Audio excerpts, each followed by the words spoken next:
It's Monday, September 22nd, 2008, and it's opening night at the Metropolitan Opera. Renee Fleming is in her dressing room, getting ready to perform scenes from La Traviata, Capriccio, and Manon, wearing designs by John Galliano, Christian Lacroix, and Karl Lagerfeld for Chanel. And the art of Francesco Clemente is on display in the gallery. And in the grand tier where I am, of course, are the beloved Chagalls. Do you remember when you first came to the Met? In the early 60s. I was in New York, and actually I was invited to the opening night of the house, and incredibly, I had something else to do. So you didn't go? No, I didn't go, but I did come to the operas right that very first year. But now, of course, there's no other place that you would be except here. It doesn't get any better than this house artistically, so it is a joy to be part of it. Do you remember when you first came to the Met? 1939, Lohengrin. Lawrence Melchior, 9 years old, student matinee. My brother took me, he was 15. How could I forget that? It ruined my whole opera career. Who wants to see Lohengrin when they're 9? If it'd been Carmen or something sexy, it would have been great, but... So you've been to many opening nights? I've been to many opening nights. Many opening nights. But nobody's ever asked me to sing. Have you seen any dresses that you like especially? Have you seen Helena Christensen's dress? I saw her. She was sitting down. So. She walked past me. I almost dropped dead. You have to find her and photograph her. I will take a look. She's magnificent. You know, it's a sparkling night in New York City. The women all look like ornaments. Chris, I just wondered if you could give us a line from your new opera that you're working on in French. Give me a line. Les feux d'artifice t'appellent, descends dans la rue. So there we go. Thank you.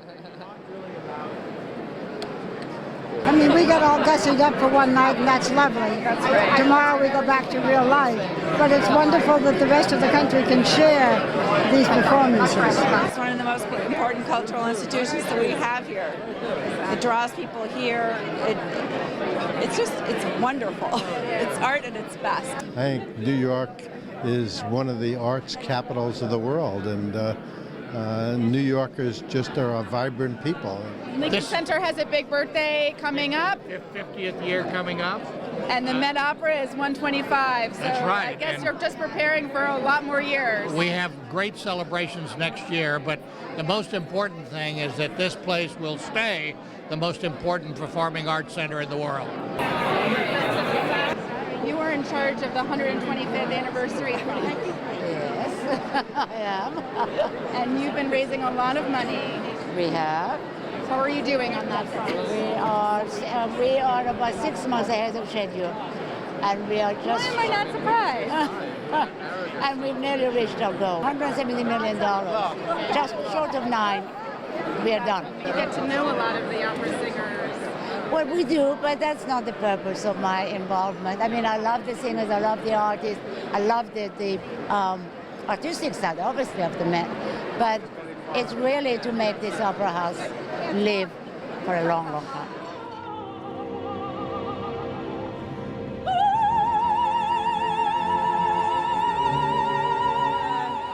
What did you like about it? It kind of crystallizes everything and brings it to like a pitch, you know, drama, music, theater. It's like, yeah, one line to encompass like this emotion that you can't quite, you know, put into words, but you put it into that voice and they belt it out. It's unreal. And not everybody can do it. But she's got some perfume out now that I think if you wear it, you can start singing. That's what I heard, but I don't know if it's gonna work. I thought if I wear Christian Lacroix, then I'll be able to sing like her.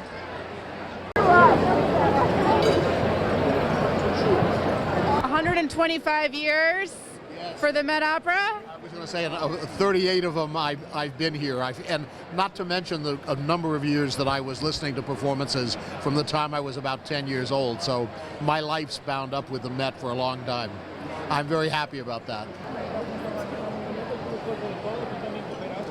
Now, you know a lot about music of various kinds. Is opera something that's on your iPod? Well, my dad used to drag me to the opera all the time when I was younger, before they had those little computer machines, and it was very difficult for me to go, and I rejected it until this evening Tori took me, and it was like, oh my God, what have I missed?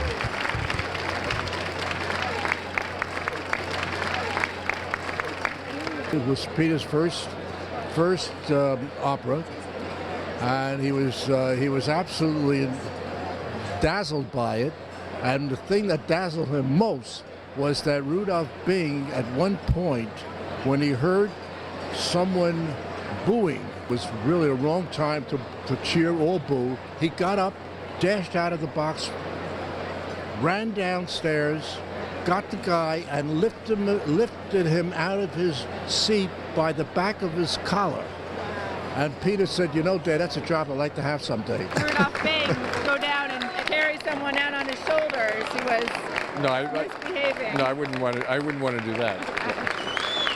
But you know, seriously, when I was a kid, I dreamed someday about running the Met. Being her escort for the evening, huh? It's not easy. It's sort of like I feel like a salmon swimming upstream. So where exactly did you meet her out there? How far did you get before? I met her just outside the tent because she was getting ready. You know, divas you have to give them their time.